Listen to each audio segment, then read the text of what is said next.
Alors, si c'est possible pour vous en tailleur, le papillon dans un tailleur, le papillon dans l'autre tailleur, voyez un peu ce qui se passe. Voilà, c'est très bien. Et puis, le papillon. Donc le papillon, les deux sous de pied qui s'embrassent, les ischions, la sensation des os pointus des fessiers sur le sol.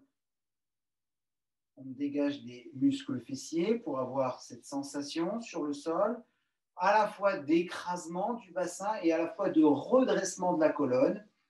Et le papillon, voire des petits cercles, cette fois-ci pour mobiliser les hanches, des petits cercles du buste, cette fois-ci, puisque le bassin est devenu point fixe. Donc, vous voyez jusqu'où vous pouvez aller dans un sens et puis dans l'autre. Voilà, le bassin est point fixe, donc c'est cette fameuse sensation des pieds sur le sol.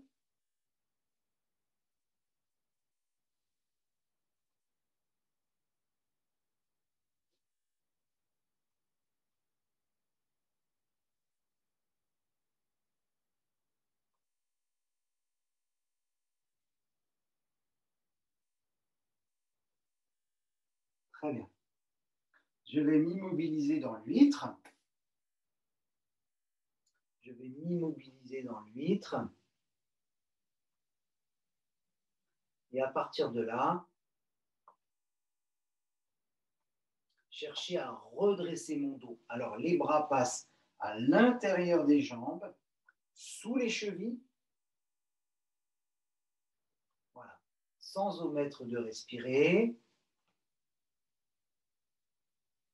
L'autograndissement de la colonne, comme si on voulait poser le pied, le front sur les pieds, mais ce n'est pas la direction du bas qui nous intéresse, c'est la direction de l'avant, avec la colonne, pour préserver l'intégrité. Pour cette première posture, c'est vraiment le fait de chercher à aller de l'avant dans cette posture de l'huître.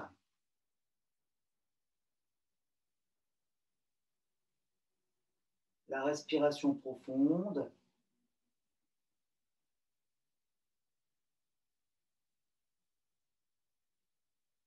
À aller de l'avant, plutôt comme si le front voulait se déposer au-delà des pieds.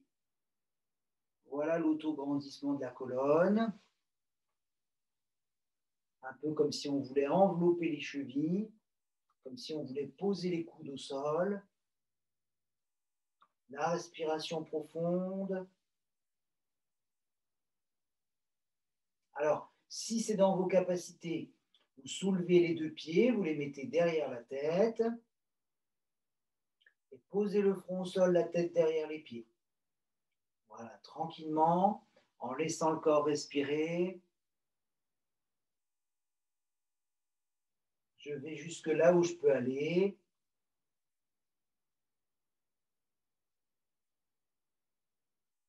Je me détends là où je suis. Si je ne me détends pas dans ma posture de yoga, quand est-ce que je vais me détendre?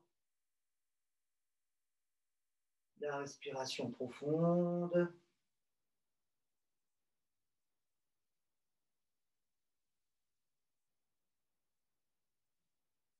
Laissez le dos respirer.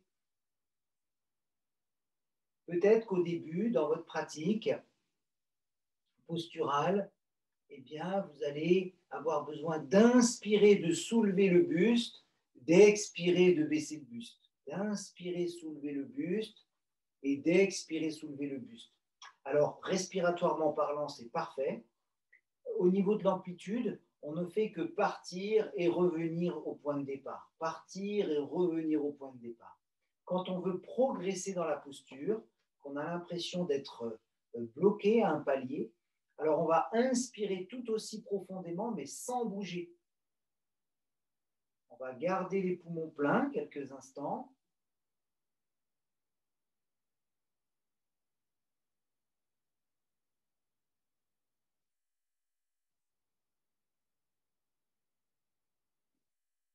Et ensuite, l'expiration va être extrêmement douce. Et c'est ça qui va nous permettre de descendre, d'aller un tout petit peu plus loin dans la posture. Voilà, tranquillement. Inspiration profonde. Poumon plein. Et une expire très douce avec l'engagement du périnée. Je vais ensuite dégager les bras. Et remonter tranquillement.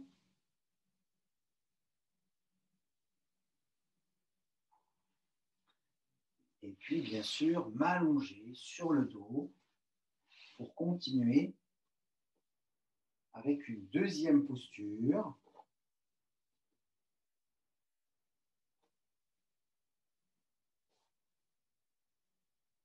Je m'allonge sur le dos en respirant profondément. En respirant profondément. J'essaye de déposer tout le dos sur le sol pour ne pas tricher les dessous de pieds qui restent collés l'un contre l'autre comme s'ils voulaient s'embrasser. Les genoux qui tombent sur les côtés.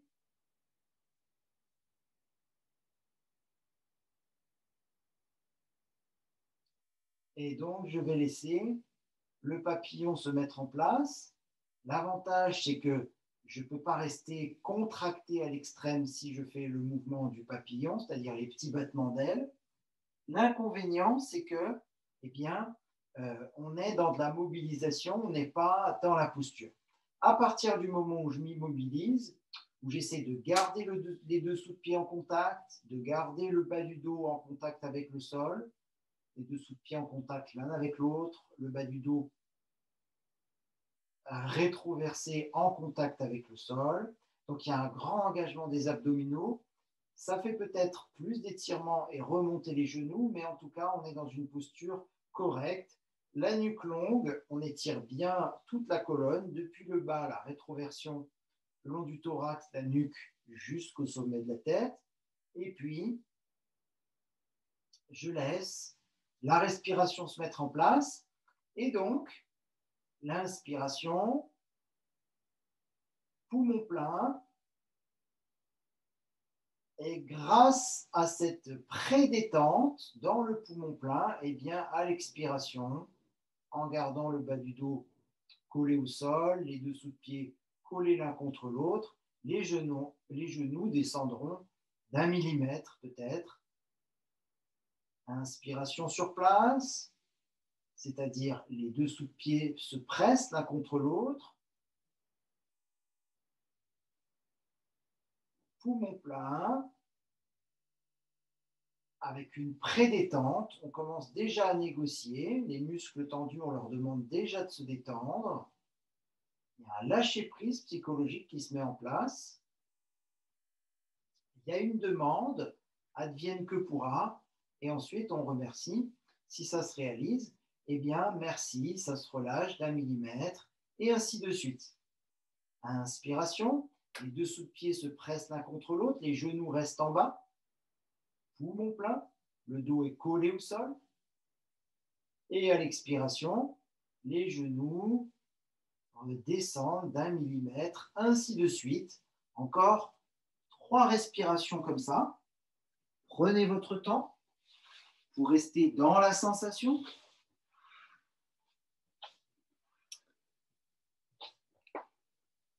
Voilà, très bien.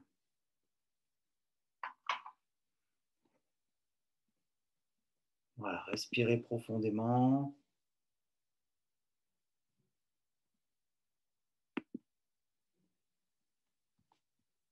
À présent, nous allons presser les 2 talons l'un contre l'autre. Nous allons presser les 2 talons l'un contre l'autre pour pouvoir allonger les jambes complètement et séparer les talons quand les jambes seront quasiment tendues. Voilà, en principe, on a le dos bien allongé sur le sol. Les jambes continuent de s'allonger. On a séparé les talons, mais on continue de presser les talons très très loin de la tête. La respiration est profonde. Alors voilà la proposition, c'est de se concentrer sur le flux sanguin. Quand vous allez inspirer, vous imaginez que vous videz vos orteils, vos pieds du sang contenu dans ces espaces. Inspiration, imaginez que le sang remonte jusque dans le thorax, le buste, la poitrine, le cœur, les poumons. Et à l'expiration, quand le thorax se rétracte, imaginez que vous renvoyez le sang jusque dans les pieds, les orteils. On arrive à sentir ça, hein, vraiment. Pourquoi? Parce que quand on inspire, tout le sang vient dans les poumons. Donc, on se sensibilise à cette sensation. Inspire, le sang vidé des orteils, des pieds, des chevilles,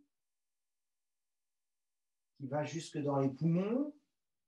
Et à l'expiration, le sang qui redescend dans les chevilles, les pieds, jusqu'au bout de chacun des orteils. Une troisième fois comme ça.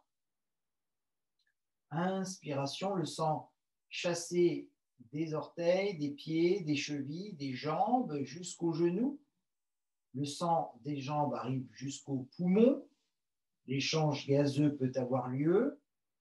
Et à l'expiration, quand les poumons se vident du sang et le sang revient dans les jambes, chevilles, pieds, jusqu'au bout de chacun des orteils.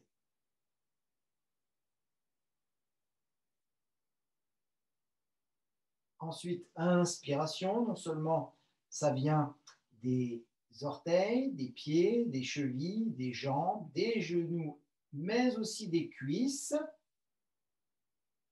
des hanches, jusqu'au cœur, c'est-à-dire un grand volume de sang finalement, puisque c'est tout le sang contenu dans les jambes, et à l'expiration, le sang qui redescend dans les cuisses, les hanches, les cuisses, les genoux, les jambes, les chevilles, jusqu'au bout des orteils. Une deuxième fois, de la même façon, à l'inspiration, le sang remonte des extrémités des orteils en passant par les jambes, les cuisses, les hanches, jusque dans les poumons. Et à l'expiration, le sang, au contraire, lui, est chassé des poumons et revient dans les membres inférieurs. Une troisième fois, comme une vague géante de sang à l'intérieur de soi, un tsunami bienveillant de recharge en oxygène, en prana, en énergie vitale. Et à l'expiration, troisième fois, le sang réintègre, mais rechargé, revitalisé, réintègre les membres inférieurs jusqu'au bout de chacun des orteils. Très bien, bravo. À présent, notre troisième posture, je vais plier une jambe après l'autre, rééquilibrer le mouvement du bassin pour que tout le dos soit le plus proche possible du sol, donc le plus long. Et je vais laisser les pieds s'écarter, s'orienter légèrement vers l'intérieur comme un chasse-neige pour appuyer nettement les gros orteils dans le sol en soulevant le bassin, activer le périnée. Donc rétroversion du bassin qui se soulève, le bas du dos se soulève, les côtes flottantes se soulèvent, les omoplates se soulèvent avec l'appui des gros orteils. On roule bien les épaules dans le demi-pont.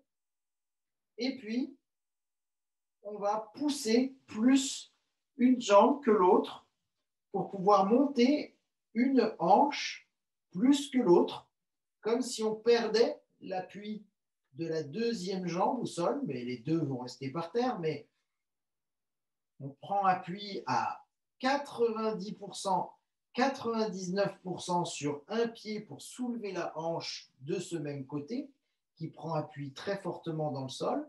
Ensuite, la pression s'échange entre les deux pieds et comme si on pouvait supprimer l'autre pied, donc 90, 99, 100% de la pression dans un seul des deux côtés pour aller chercher l'ouverture de la hanche vers le ciel sans omettre de respirer. Continuez à lever le bassin. Inspirez, prenez appui très puissamment d'un des deux pieds sur le sol pour ouvrir la hanche. À l'expiration, laissez le poids du corps se répartir sur les deux pieds. À l'inspiration, pressez très fortement sur l'autre pied. Ouvrez la hanche vers le ciel. Et à l'expiration, le poids du corps se répartit à nouveau sur les deux pieds. Encore au moins 2 fois de chaque côté. L'inspiration pour lever le bassin, prendre appui sur le pied. L'expiration pour rééquilibrer les appuis sur les deux pieds. Voilà, très bien. L'inspiration pour lever le bassin.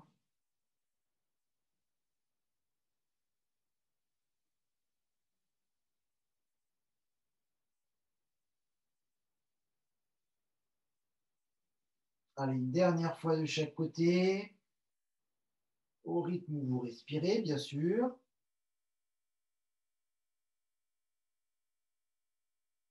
La colonne se déroule avec le poids du corps bien réparti sur les deux pieds. Menton-gorge, nuque longue. La colonne est allongée. Je dépose les vertèbres dans l'ordre. Genoux serrés. Bien sûr, le bas du dos avec la nuque longue, menton-gorge.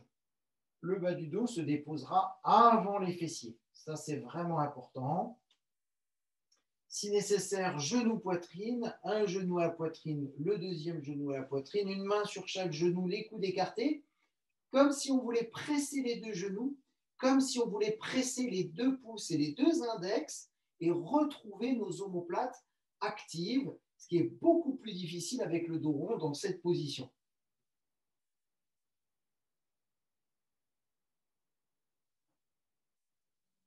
Comme si on voulait que nos mains et nos genoux soient serrés.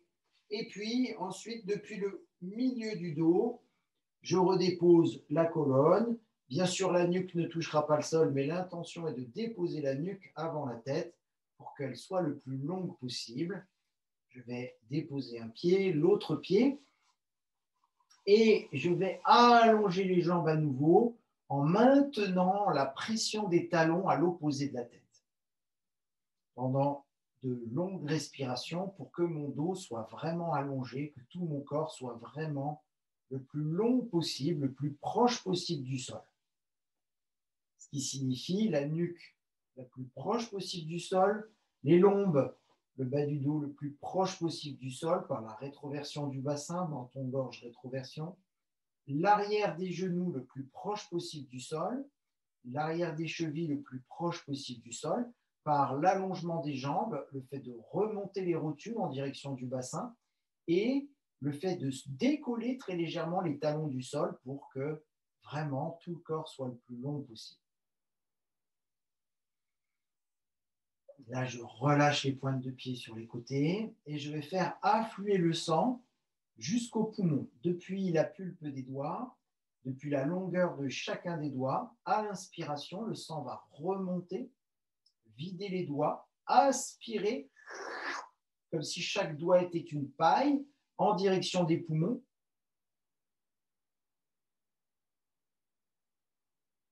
Quand les poumons sont pleins, ils contiennent tout le sang des mains, de chacun des doigts. Et à l'expiration, le sang réafflue et on le sent vraiment dans les doigts. Une deuxième fois, inspiration, comme si des pailles aspiraient le sang contenu dans les doigts, jusque dans les poumons, jusque dans les poumons. Quand les poumons sont pleins, ils contiennent la totalité du sang des doigts, et même bien au-delà, de toute la main jusqu'au poignet. Et à l'expiration, je fais réintégrer ce sang dans les mains, dans les doigts. Une troisième fois, les doigts, les mains sont vidés complètement à l'inspiration.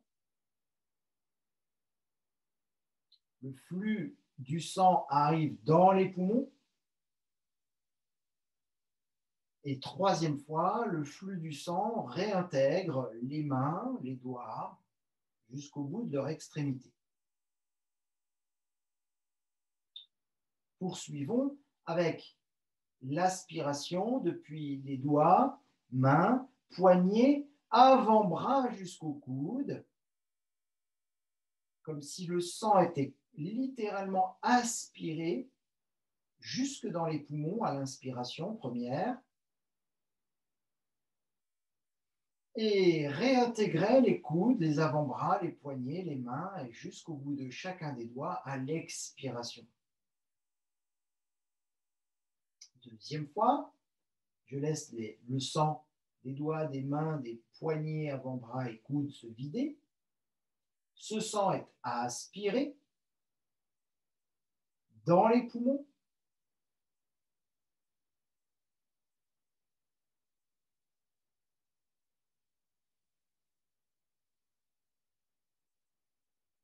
Et à l'expiration, la réintégration des coudes jusque dans les doigts. Peut-être le sentirez-vous encore dans les membres inférieurs suivre le même parcours de remplissage des poumons, du sang dans les poumons à l'inspiration et de réintégration du sang dans les espaces. Voilà. Nous allons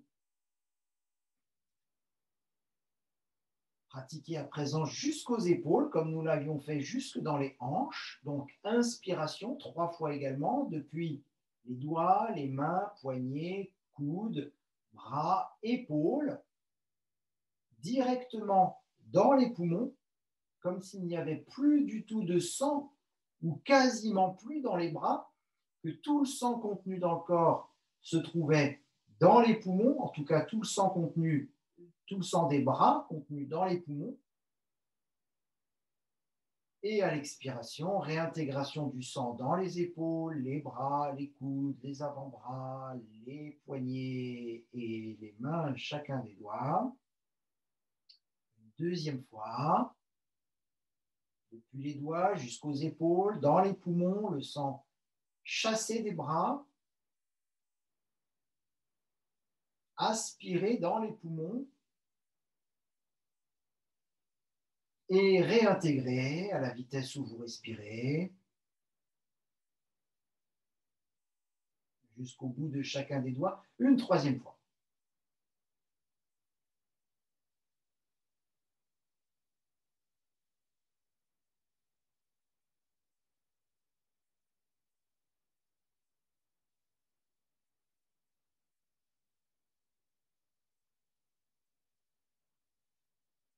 Notre quatrième posture, nous allons pratiquer les torsions, mais les torsions avec les pieds très écartés, très, très, très écartés. J'ai envie de dire le plus écarté possible.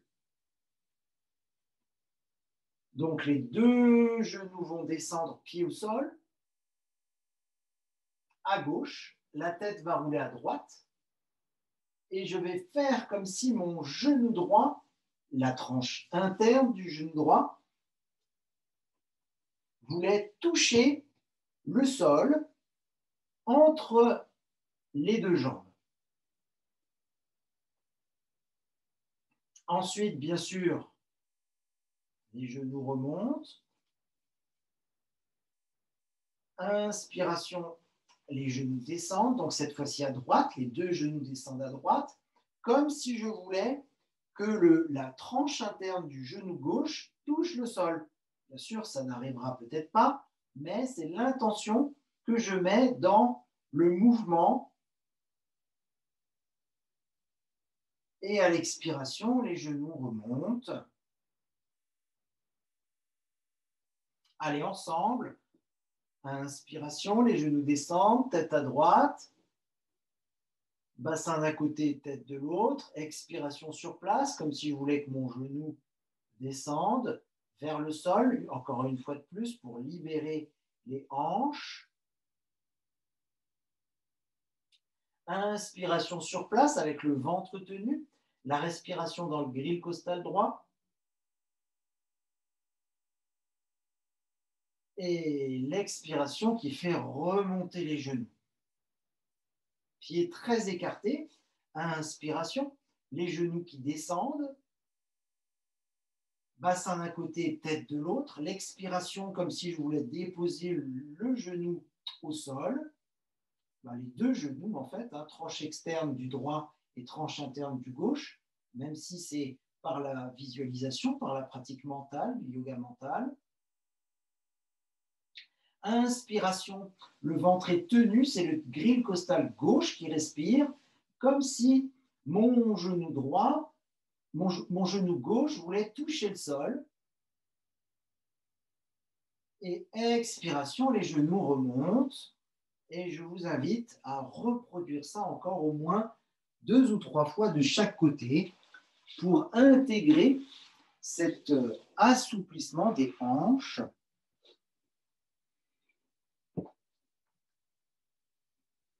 Voilà, c'est parfait.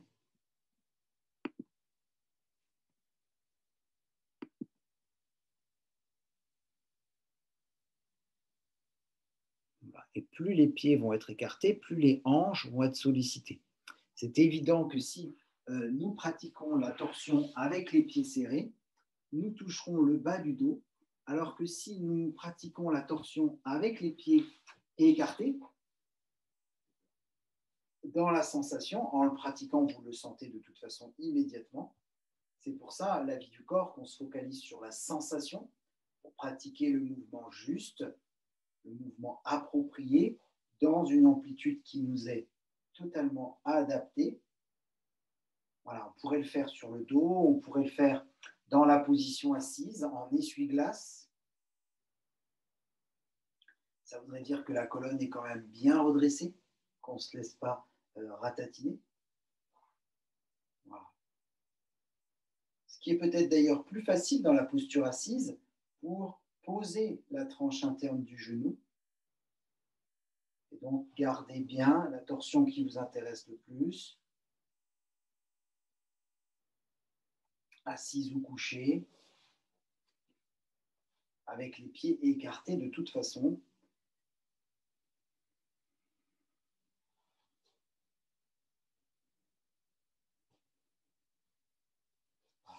De telle sorte à ce que vous puissiez réintégrer vos sensations.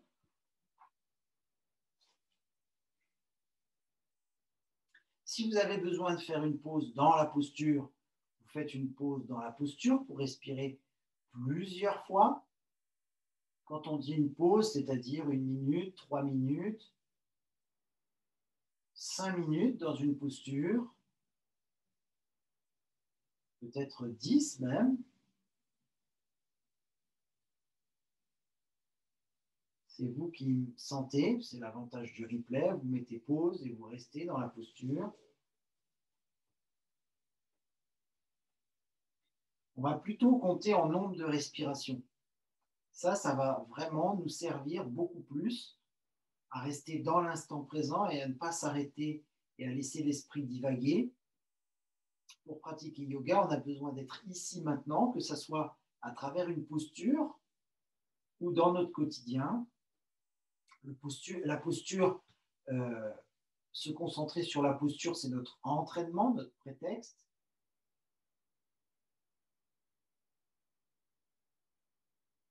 Et bien sûr, je vais allonger mes jambes complètement en pressant mes talons loin de la tête, comme si je voulais que mon corps soit le plus allongé possible, le plus proche possible du sol. Pensez bien menton-gorge, bassin rétroversé, la nuque, le bas du dos, l'arrière des genoux, l'arrière des chevilles, le plus proche possible du sol, par l'intention au départ.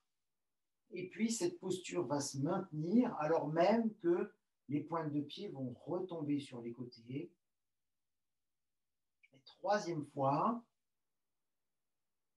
cette fameuse circulation sanguine contrôlée. À l'inspiration, je vais visualiser que c'est le sang qui est contenu dans la boîte crânienne qui est aspiré dans les poumons,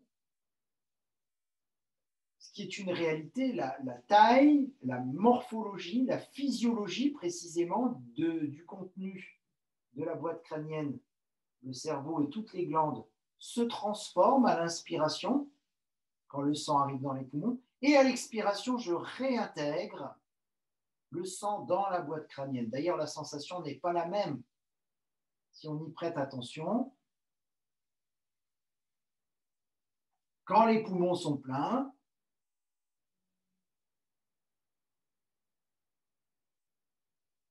et à l'expiration, vu que le sang réintègre la boîte crânienne quand les poumons sont vides. Ce n'est pas du tout la même sensation.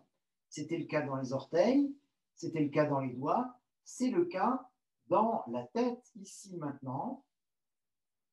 Une troisième fois, inspiration, j'aspire littéralement le sang contenu dans la boîte crânienne, puisque ça se passe à chaque respiration, et ça intègre, ce sang s'intègre dans les poumons, pour qu'il y ait l'échange gazeux du dioxyde de carbone, on passe à l'oxygène, et le prana, l'énergie vitale qui se charge en nous, et à l'expiration, cet oxygène, cette énergie réintégrée dans la boîte crânienne avec le sang, dans un processus complètement naturel mais conscient. Et 3 fois, si vous voulez bien, aspirer depuis les orteils, les doigts, le sommet du crâne, le sang, à travers les jambes, les bras et toute la boîte crânienne, jusque dans le thorax, dans les poumons. Comme si la totalité du volume sanguin contenu dans le corps se situait dans les poumons à présent, quasiment la totalité. Les poumons sont pleins. Et à l'expiration, réintégration à travers les hanches, les cuisses, à travers les membres inférieurs, les épaules, les bras, à travers les membres supérieurs et dans la boîte crânienne. Inspiration, deuxième. Tout le contenu des extrémités, du sommet du crâne, des doigts, des orteils, réintégré dans les poumons.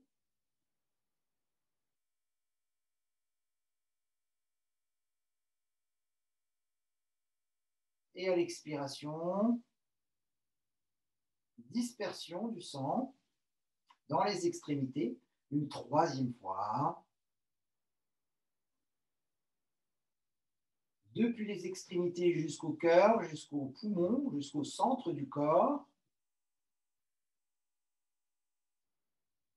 Poumon plein, le sang réuni dans les poumons.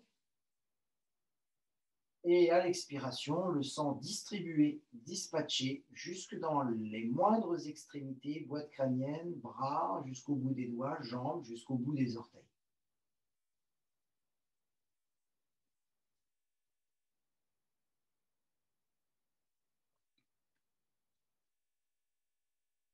Je vous remercie infiniment d'avoir suivi cette séance La vie du corps.